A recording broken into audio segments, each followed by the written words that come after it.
जय हिंद, नमस्कार। मैं अंबर ज़ैदी स्वागत करती हूँ आप सबका एक बार फिर से हमारे आज के कार्यक्रम में। और आज का जो प्रोग्राम है बहुत ख़ास है क्योंकि हमारे शो पर मौजूद है लेफ्टिनेंट जनरल डीपी पांडे और सर मेरे बहुत फ़ेवरेट है और आज मेरे शो पर भी आए हैं। वैसे तो मैं सर को जानती हूँ पर शो पर पहली बार आए सर।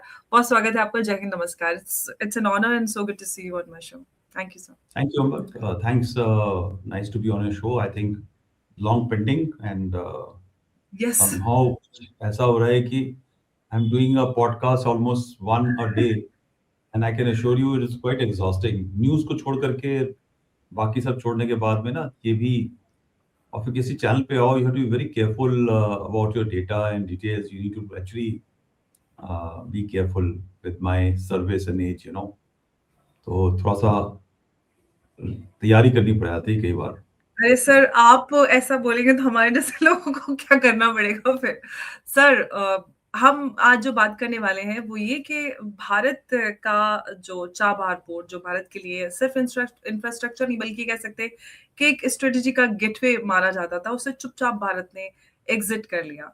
तो यहाँ पर बड़े सारे सवाल खड़े हो रहे हैं कि भारत ने ऐसा क्यों किया है? क्या अमेरिका के प्रेशर में आके ऐसा किया है? ये डिप्लोमेसी है, ये प्रेशर है या फिर इसको स्ट्रेटेजिक रिट्रीट कहें?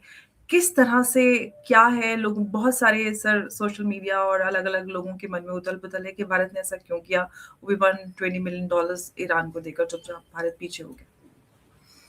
या तो सबसे पहली बात है मैं इसको स्ट्रेटेजिक रिट्रीट नहीं बोलूंगा. It's a tactical pause, okay. Tactical pull back, because जो सिचुएशन आज की तारीख में ईरान के साथ ही नहीं पूरी दुनिया में है, अभी थोड़ी फ्लक्स में है.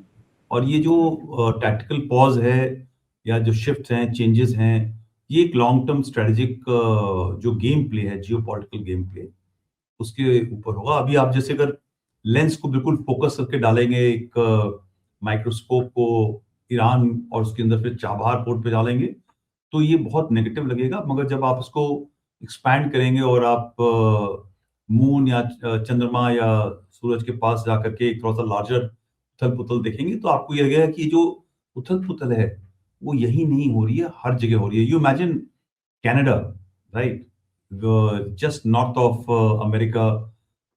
ट्रम्प के लिए वो 51st स्टेट है और उसने क्लेम किया है कि मैं ये कर दूंगा, वो कर दूंगा. They have gone and signed a major deal with China, right. So and interestingly कल वो साइन किया और शाम को ट्रम्प ने ये बोला कि भाई अगर कनाडा को चाइना के साथ डील करनी है तो ओके.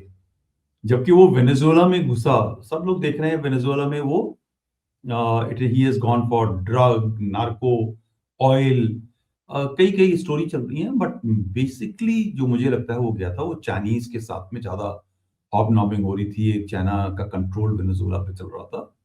एंड ये स्ट्रेटेजिक रिसोर्स, एनर्जी और मिनरल रिसोर्सेज थे उसको काबू करने के लिए, मगर एक्चुअली में उसका कोई फायदा नहीं है. एंड यू हर्ड एक दो ऑयल कंपनी से पहले ही बोल दिया कि वहां पे सिचुएशन इतनी अच्छी नहीं है या वो जो ऑयल है वो इस हालत में नहीं है कि कल को निकाल करके और आप बेचना शुरू कर दो.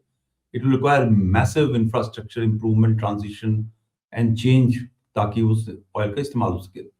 So this is a shadow fight between China and US.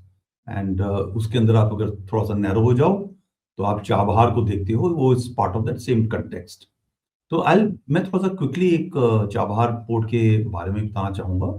Chabahar का मतलब आप जानते ही होंगे, इस बाहर मतलब स्प्रिंग्स, 4 स्प्रिंग्स हैं. उसका मतलब सिस्तान बलूचिस्तान प्रोविंस के अंदर है. 550 नॉटिकल माइल हमारे खांडला पोर्ट से है. बट बहुत ही इंपॉर्टेंट ये है कि ये स्टेट ऑफ हॉर्मूज से हट करके एक ऐसी जगह पर है जहां पे जो वेस्ट एशियन कंट्रीज जो प्रॉब्लम होती हैं, हॉर्न ऑफ अफ्रीका और उसकी, वो यहाँ पर वो ट्रबल नहीं है. तो यहाँ से शिप निकली, थोड़ा सा कराची से दूर हटते हुए आप चाबहार गए और आपके लिए पूरा एक गेटवे खुल जाता है अफगानिस्तान के लिए, सेंट्रल एशियन रिपब्लिक्स के लिए, यूरोप के लिए. और आपको पता ही है कि ये north south, international north south corridor का एक बड़ा इंपॉर्टेंट हिस्सा है.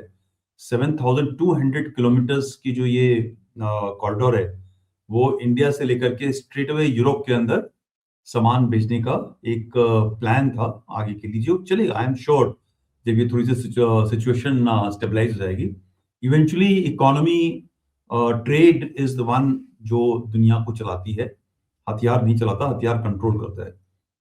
और इसके अंदर जो खास बात ये थी चाबहार पोर्ट की, 15 दिन कम। देखिए, पहले ट्रेड होता था हॉर्न ऑफ सॉरी क्या कहते हैं, अफ्रीका के साउथ से होकर के, केप ऑफ गुड होप से होके नीचे से आया करता था। फिर लोगों ने स्वेज कनाल बनाई और उससे कम 8 से 9 दिन ये जो रास्ता है शॉर्ट हो गया। अब आपको पता ही है कि आज वहां पर काफी ब्लैकमेल होता है, पायरेसी होती है, कई लोग फायर कर देते हैं, ड्रोन अटैक हो जाता है, कुछ ना कुछ वहां पे ट्रबल होती रहती है। मगर ये जो रूट है, इस रूट के ऊपर सभी का फायदा हो रहा था। फायदा मतलब जैसे अफगानिस्तान का फायदा था, सेंट्रल एशियन रिपब्लिक्स का था, रशिया का था, यूरोप का था। इन सब रास्तों से जाने से 15 दिन कम, सुएज से 15 दिन कम इस रास्ते के ऊपर जो ट्रेड का एक्टिविटी था वो था। तो it's a very very major important thing, India के लिए बहुत जरूरी था। अगर इंडिया को कल को 30 ट्रिलियन इकोनॉमी बननी है कुछ समय के बाद में, तो एक मेजर ट्रेड का जो रास्ता है, जो सस्ता पड़ेगा, कम समय में होगा, तेजी के साथ में माल जाएगा। Chabahar was a very very important linchpin, एक होता है ना पल्क्रम।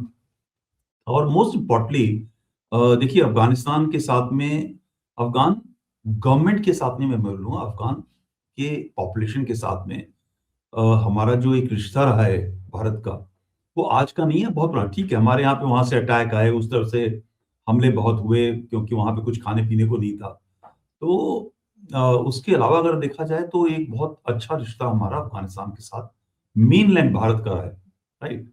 और वो कोई भी गवर्नमेंट आती रही हो, वहां पे रशियन कंट्रोल गवर्नमेंट थी, कम्युनिस्ट गवर्नमेंट थी, किंग्स थे, कहने को इस्लामिक रिपब्लिक है और इस्लामिक कंट्रोल्ड है, तालिबान बहुत हार्श एक इस्लाम का वहां पर जो एक परफेक्ट इस्लाम का कंट्रोल रखना चाहते हैं, उसको शरियत चलाते हैं। उसके बावजूद जो हमारे साथ उसके रिश्ते हैं, वो हमेशा पॉजिटिव रहे, हमारे नेगेटिव कभी भी नहीं रहे। पाकिस्तान ने उसको यूज करने की बहुत कोशिश करी, बट रहा नहीं। तो जब हमारे पास ओवरलैंड पॉसिबिलिटीज नहीं है, ओवर फ्लाइट पॉसिबिलिटीज नहीं है पाकिस्तान के ऊपर से जाने के लिए, ये जो रास्ता था चाबहार का, it was very very important route for us. And काफी इन्वेस्टमेंट हमारे देश ने करी। और 2024 में, मतलब पिछले से पिछले साल ही, एक 10 साल का कॉन्ट्रैक्ट साइन हुआ था जिसमें एक Indian state owned company, right, India global ports limited थी, एक IGPL मेरे ख्याल से उसका नाम था, और उसने वो कंट्रोल उठाया था, उसकी फंक्शन थी वो 10 इयर्स। तो इसका मतलब एक फ्यूचर था और हम लोगों ने सोचा था शायद उसमें हमारा काफी फायदा होगा। और ये देखिए, इन्वेस्टमेंट्स जब होती हैं ट्रेड के अंदर, जब आप कोई माल उठाता है दुकानदार, तो वो 50 किस्म के माल उठाता है, उसको मालूम है कि एक के अंदर लॉस होगा और 10 के अंदर फायदा होगा। These are risk which you take. So this distribution of risk, right. ऐसा नहीं है कि हमारा सुएज कनाल का रास्ता बंद है, हमारा केप ऑफ गुड होप के साउथ से अफ्रीका के रास्ता बंद है, हमारे सारे रास्ते चल रहे हैं। ये एक और रास्ता था जिसका एक लॉन्ग टर्म एडवांटेज था, right. So this contract was taken और इसमें $370 मिलियन का इन्वेस्टमेंट का प्लान था जो आगे भी चलना था।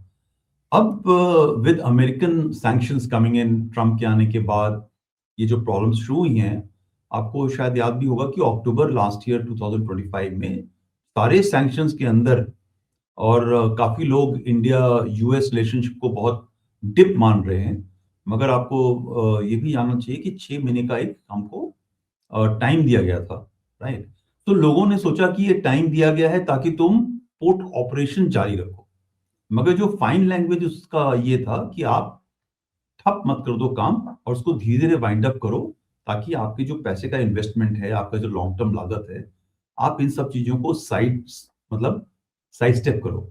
सो आज आप जो बात कह रहे हैं वो इस प्रोसेस का एक वन ऑफ द स्टेप्स है, जिसके अंदर जो इसके गवर्नमेंट ऑफिशियल थे, जो इस Indian port, international port, India क्या बोलते हैं उसको, इंडिया पोर्ट्स ग्लोबल लिमिटेड में काम कर रहे थे, उन्होंने इसको और बेसिकली ऐसा ना हो कि उनके ऊपर भी सैंक्शन लग जाएं, उन ऑफिशियल्स के ऊपर।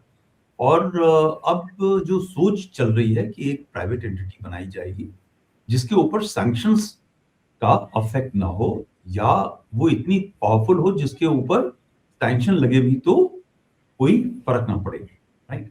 सो ये भी एक चॉइस है। दूसरा, अमर, ये जो जियोपॉलिटिकल सिचुएशंस होती हैं, आप आज आपका दुश्मन है, कल को आपका दोस्त है। तो you understand that tomorrow America में डिसाइड कि अब तो वहां पे जो रजीम है वो ये कह रही है कि हम तो आपकी सब बातें मानेंगे, थैंक यू सो मच। वो अयतुल्ला खुमैनी को ही ट्रम्प जो है नोबेल प्राइज दे देगा और उससे नोबेल प्राइज ले लेगा और उसको जफ्ती पा लेगा, राइट? और that is also possible, right? और आप वो देखो, सीरिया के अंदर जिसके ऊपर $10 मिलियन का एक इनाम था, उसके जी, साथ लोग लंच कर रहे हैं, दुनिया मिल रही है। शराब। वो, हाँ, एचटीएस का जो लीडर है जी, आज, शराब। हाँ, sure. और वो he continues to, you know, the rule continues to kill Yazidis बिल्कुल, and publicly sir, on record. yeah, yeah. So of course कल उसने अनाउंस किया है कि माइनॉरिटीज को राइट होंगे, नवरोज मनाया जाएगा, all those things, but you know these are all facade. So eventually जो उनके साथ माइनॉरिटीज के साथ में होना है वो तो होगा ही होगा। बांग्लादेश के अंदर आप क्या देख रहे हैं, पाकिस्तान में क्या देख रहे हैं, these are all radical minds, they can't change ever, right? But जो ये बिग पावर्स होते हैं ना, चाइना, रशिया, अमेरिका, वो ये माइनॉरिटी राइट्स नहीं देखते, बट वो माइनॉरिटी राइट्स को यूज करते हैं अपने एडवांटेज के लिए।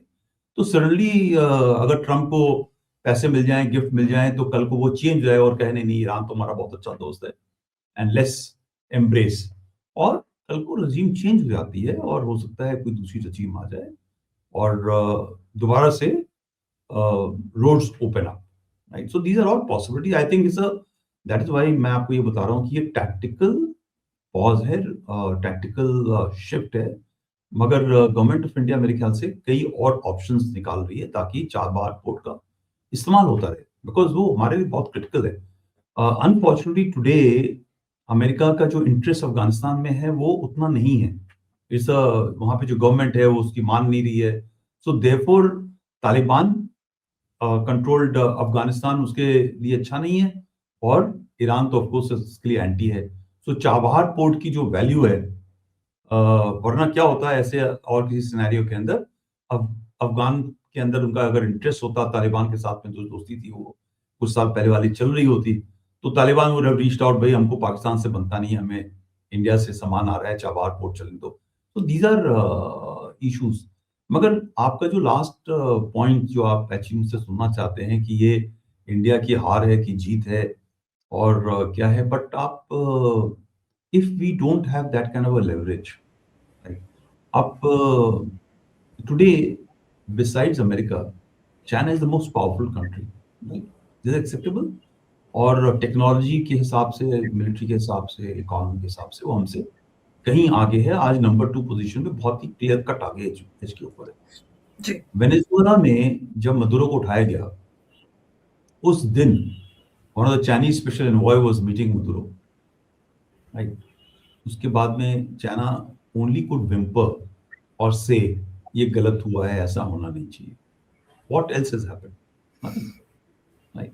सो ये जो शैडो बॉक्सिंग चलती है ना बड़े बड़े देशों की, जो पावरफुल देश होते हैं, तो इंडिया आप अपने आप को चेस्ट पीट करके अपने पीठ को थपका के कितना भी कह लीजिए, we may be fourth economic power, we may be the fourth military power, but today we are not that powerful कि हम टेबल के ऊपर लड़ सकें और कहीं जीत सकें। बिकॉज इवेंचुअली जो भी है, हमारी गलत पॉलिसीज हैं, हमारी अपने की प्रॉब्लम्स हैं, हम एक व्हाट कॉल डिसेंसी के हिसाब से चलते हैं, हम एक रूल ऑफ लॉ के हिसाब से चलते हैं, और रूल ऑफ लॉ के हिसाब से इंटरनेशनल नॉर्म्स डोंट फंक्शन।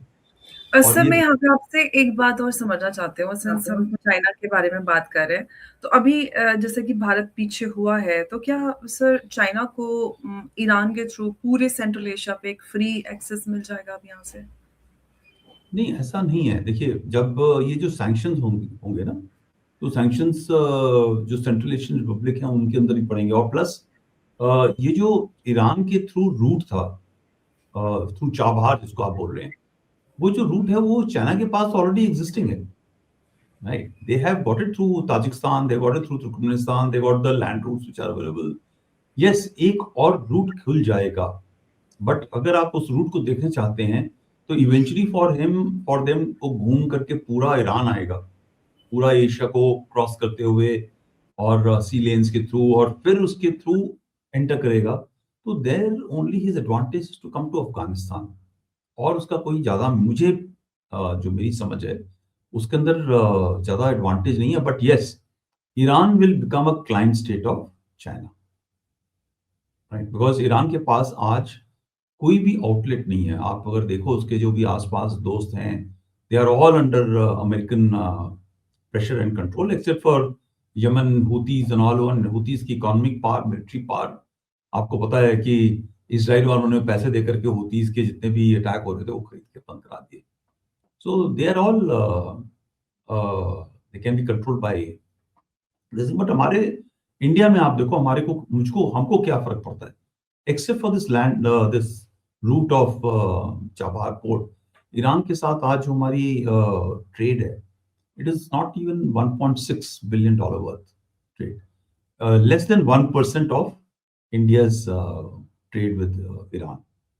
उसके कई कारण हैं और थोड़ा सा ज्यादा था इससे पहले, मगर आज की तारीख में तो ये ट्रेड है। So it's not a very big deal for India actually कि आपने ईरान छोड़ दिया। मगर ईरान के साथ हमारी दोस्ती बहुत इंपॉर्टेंट इसलिए है क्योंकि मल्टीलेटरल फोरम्स के अंदर ईरान हमेशा हमारे साथ रहा है। कई बार कश्मीर के ऊपर थोड़ा सा एक soft statement, lot of people, मैं ट्विटर पे देख रहा था कि अवितल क्या कहते हैं, Iran was never with us. I don't think so. Iran हमेशा हमारे साथ रहा है। थोड़ा सा बीइंग अ मुस्लिम देश और मुसलमानों के साथ में थोड़ी दोस्ती दिखानी, प्लस कश्मीर के अंदर एक सेक्शन ऑफ शियाज भी हैं, तो मुझे लगता है थ्रू रिलीजन एक थोड़ा सा पॉजिटिव एम्बिवेलेंट वॉइस डालते हैं। But they have not been emphatically anti India, they have been pro India, pro Indian government, whichever government has been in power in India. So that दुनिया को ये recognise करना चाहिए, हमारे लोगों को भी रिकग्नाइज करना चाहिए। हमें हमेशा, जो मेरा मानना है, हाँ, जो भी गवर्नमेंट है एक देश के अंदर, हमको उस गवर्नमेंट से डील करना पड़ेगा, राइट? बिकॉज इवेंचुअली जो पॉपुलेशन है वो आपके लिए इंपॉर्टेंट है, नॉट दैट गवर्नमेंट। और जैसे अगर आपने बोल दिया कि ये गवर्नमेंट ठीक नहीं है और हम इनसे बात नहीं करेंगे, but eventually the disconnect happens with the population. So like lot of people said कि तालिबान के साथ में दोस्ती नहीं होनी चाहिए, ऐसे है वैसे है। But I always believe that eventually हमारा जो है, मैंने स्टार्ट भी किया था कि our friendship is with the people of Afghanistan. Exactly. So we have a very strong people-to-people connection in Afghanistan. And so is in case of Iran also. And both India and Iran are two civilizations, very, very old civilizations. And they have persevered such like gameplay of America, Western powers for so long. आप जो भी है credit तो देना पड़ेगा Iran को। आप देख लीजिए कितने सैंक्शंस के बावजूद, कितनी प्रॉब्लम्स के बावजूद, yet they have been able to continue to pursue their agenda. And ये जो आज स्ट्रीट प्रोटेस्ट है, of course it is also against human rights control and people women wanting freedom, but more importantly I think is economic crisis. अब ये economic crisis जो है मौलवीज की वजह से हुआ है, या is it because of sanction and isolation? This is debatable. Absolutely sir. अभी हम लोग 1-2 दिन पहले डिबेट कर रहे थे टीवी पे, तो वहां पर बख्शी सर थे, वो कह रहे थे अरे ईरान इतना मोहब्बत करता है, ईरान से इतनी मोहब्बत है ईरान की जनता से, ट्रम्प को तो हटा दे sanctions. And I like this dialogue. उन्होंने बिल्कुल सही कहा कि ईरान के लोगों से इतनी मोहब्बत है तो फिर सैंक्शन क्यों नहीं हटा देते? आपको एक तरफ ह्यूमन राइट की बात करें, दूसरी तरफ सैंक्शंस लगा रहे हैं। तो अमेरिका की सर ये डुप्लीकेसी तो हर जगह नजर आती है। अपने घर के अंदर तो कुछ नहीं देखते, दूसरों की जगह डेमोक्रेसी सेव करते फिरते हैं। नहीं, उसमें देखो, लेट्स नॉट ब्लेम अमेरिका। जो भी शहर का गुंडा होता है, वो पॉलिटिशियन हो या पुलिस वाला हो, चाहे ब्यूरोक्रेट हो, चाहे एक आम जमींदार हो, ठीक है, everybody uses power to muscle. और अगर उसके पास पैसा भी हो और वो पैसा खुद भी प्रिंट कर रहा हो, प्रॉपर्टी भी उसके पास अच्छी हो, तो he will control everybody. And America ने इन्वेस्ट किया है इन सब चीजों के ऊपर, और वो कंट्रोल करेगा। आप और हम सिर्फ रो सकते हैं। ये कहीं पे आप बता रहे हो, कहीं कुछ दिन पहले, कहीं कल परसों भी डिबेट हुआ था, तो मैंने बड़ा साफ साफ बोला कि America is not interested, is America interested in Iran regime, Reza Pahlavi, मौलवीज और a neutral somebody to come? क्या वो ईरानियंस के साथ में है? क्या वो ये देखना चाहता है कि भाई चाइना का स्पेस वहां से खत्म हो और ईरान पे इंटरेस्ट हो? क्या वो ईरान के थ्रू निकलने वाले जो सपोर्ट सिस्टम है, हिजबुल्लाह, हमास और जो ये फाइटर्स हैं आज अभी सीरिया में चल रहे हैं, जो ईरान सपोर्ट हैं, is it Shia versus Sunni? अब ये जो आप कॉम्प्लिसिटी देखिए, तो ट्रम्प को पता ही नहीं होगा, he will not even know क्या है, ही एग्ज़ैक्टली। Is not interested. ठीक है, ही इज नॉट इंटरेस्टेड। आज रीज़न वो बोल ही दिया प्ले ईरानियन गवर्नमेंट ने कि अब हम एग्जीक्यूशन नहीं करेंगे। देखो देखो, उससे बोल दिया एग्जीक्यूशन नहीं करेंगे। अरे भाई, जो देश है, जो देश चला रहा है, उसको मालूम है कि अगर मैंने ट्रम्प के मना करने पे एग्जीक्यूशन बंद कर दिया तो उनको लोगों ने लिंच कर देना है, right? So execution, that is their rule of law, that is regime's way of ruling a country, right or wrong, that is me and you will have all different opinions, और जो execute हो रहा है उसका एक opinion होगा, और आप आईआरजीसी की लीडरशिप से पूछे क्या, तो यही तरीका है काम करने का, right? So these are all dynamics. Nobody is interested in people of Iran. If they were so interested in people of Iran, तो 3 बार चेंज कर दिया। जब मोजादेक ने नेशनलाइज किया था बैंक्स को, तो कर देना चाहिए था, but just because he wanted to take the profit and trade not in dollars, उसको लोगों ने निकाल के क्या किया आपको पता है? So the governments have been change in Iran, और पिछले 60 साल से you have got a Islamic regime controlling the people of Iran. They were hmm. never interested. आज सर जियोपॉलिटिक्स। ईरान को लेकर काफ़ी समय से इज़राइल और अमेरिका दोनों ही ओपनली बोलते हैं कि हमें रेजीम चेंज कराना है। बट एक बात सर जो समझ में आती है अगर हम जियोपॉलिटिकल कॉन्टेक्स्ट में देखते हैं, तो अमेरिका को जो ईरान अभी है, वही सूट करता है क्योंकि वही ईरान का डर दिखाकर वो पूरे सुन्नी वर्ल्ड में अपनी दुकान बेचता है, चलाता है। तो सर जो रेजीम चेंज करते रहते हैं और अभी स्ट्राइक कर देंगे, बट होता कुछ नहीं है। तो क्या सर ये सिर्फ डराने के लिए होता है, होना होना एक्चुअली कुछ नहीं है, कोई रेजीम चेंज नहीं होना, कुछ नहीं होना, कोई स्ट्राइक नहीं होनी? उसका एक और यही नहीं है प्रॉब्लम। प्रॉब्लम इसकी एक ये भी है कि जिस दिन ईरान के अंदर फ्रीडम हो जाएगा और उसको अपनी तेल निकाल के अपने दिल से बेचने लगेगा, ठीक है, तो द कॉस्ट ऑफ ऑयल जो आज अभी 50-55 पे चल रहा है, वो गिर करके 40 पे हो जाएगा, ठीक है। सो हु वांट्स कि जो कॉस्ट ऑफ ऑयल है, जो अगर ये इतनी सस्ती हो जाएगी, तो नुकसान जो है पूरी सुन्नी कंट्रीज का हो जाएगा जो ऑयल के ऊपर चल रहे हैं, राइट? आफ्टर ऑल वो भी तो फायदा है ना उनका।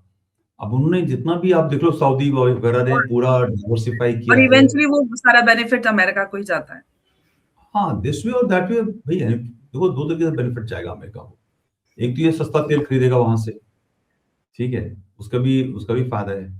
दूसरा, जो उसके पास देश के अंदर जो फ्रैकिंग से तेल निकालता है ना, आज सबको कह रहा है कि तुम तेल हमसे खरीदो, राइट? वो जो तेल है वो बहुत महंगा निकलता है, और उसका एक क्लाइमेट इफेक्ट है उसके देश के अंदर। It's not a good oil, it is a tough oil, process tough है, और बहुत क्लाइमेट के ऊपर उसके अंदर एफर्ट पड़ता है देश के अंदर। So they will like to have Iranian oil, but अभी सुनने में जो आ रहा है, तो 2-3 कहानियां चल रही हैं। एक कहानी ये चल रही है कि call the pressure from Saudi Arabia, Qatar, Kuwait ने इस स्ट्राइक्स को रोका है कि अगर आप वही सेम अगर ये करोगे, तो यहाँ की पूरी जो जियो पॉलिटिक्स से खराब हो जाएगी और पूरा क्योस हो जाएगा इस इलाके के अंदर। सो आई डोंट अंडरस्टैंड क्या क्योस होगा। क्योस यही होगा, उनके पास भी एक कॉमन एनिमी है, ठीक है, उनके पास भी शिया एज ए कॉमन एनिमी है। आपस में उनकी और किससे लड़ाई है? आपस में कोई लड़ाई नहीं है। एक लड़ाई जैसे सुन्नी की शिया के साथ में है, and Shia control is Iran और यमन है। बाकी तो किसी की आपस में लड़ाई होनी नहीं चाहिए।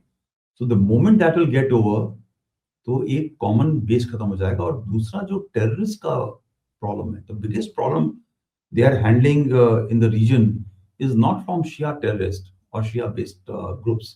Hezbollah is only targeted for Israel.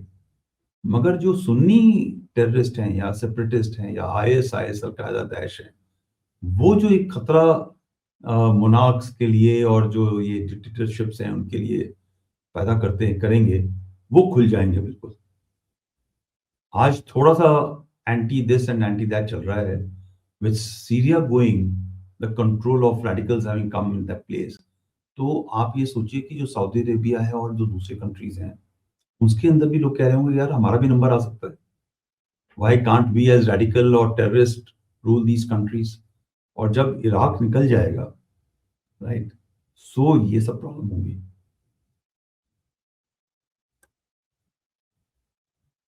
कि मतलब ये कह सकते हैं सर कि इसके पीछे कई सारे कारण जो है वो है कि बट इरान को मुझे एज इट इज। लगता है कि आज ये अपॉर्चुनिटी है जी।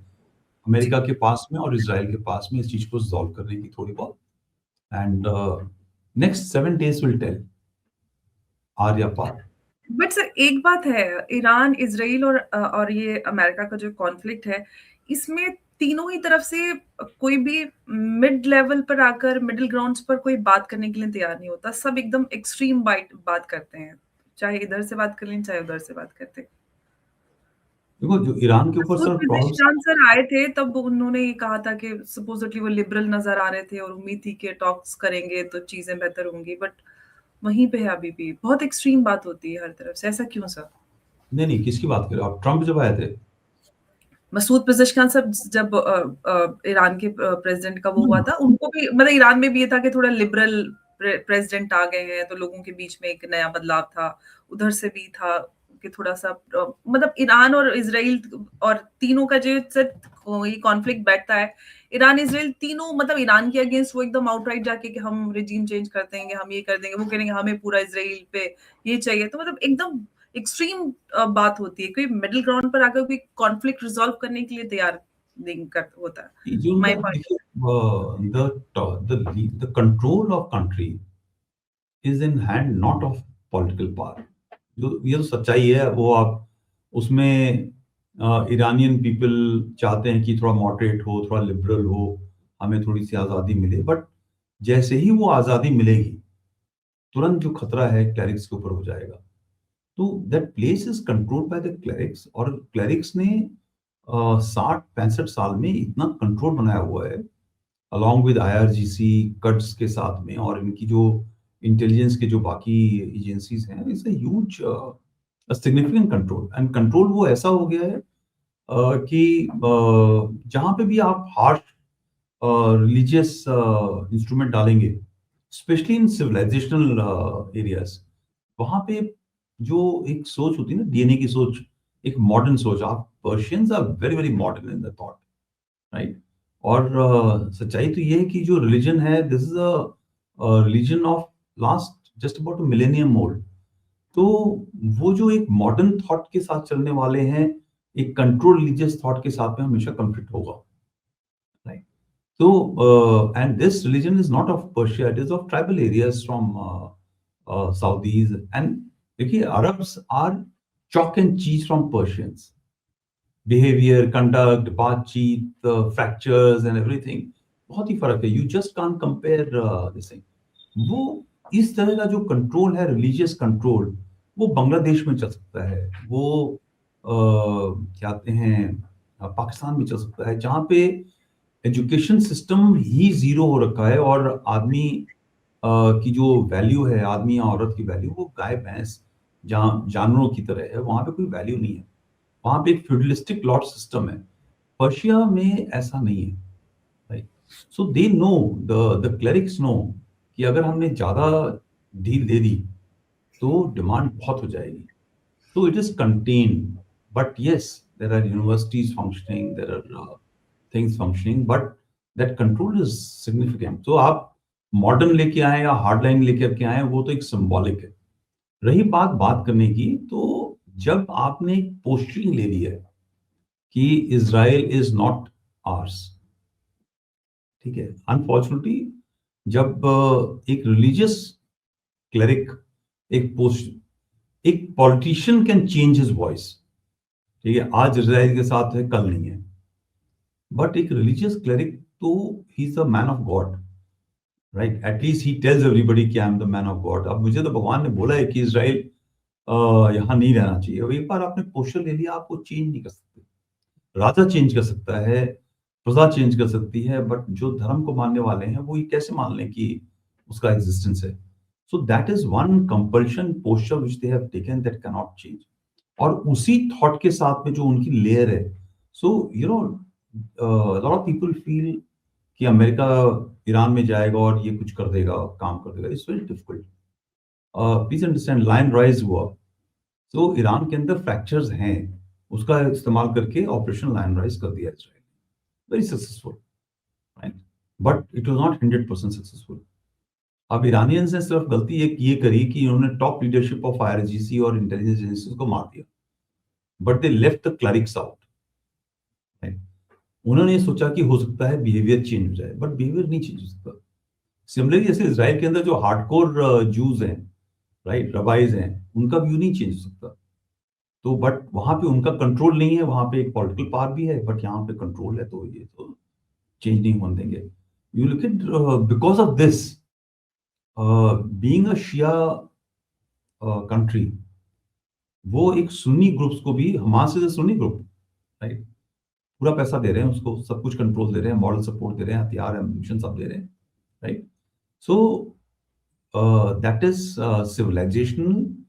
और वो एक इज़राइल के साथ में, उनके साथ में दोस्ती करनी impossible. Saudis have accepted, everybody has accepted, because Saudis are not cleric controlled, Saudis are literally a monarch.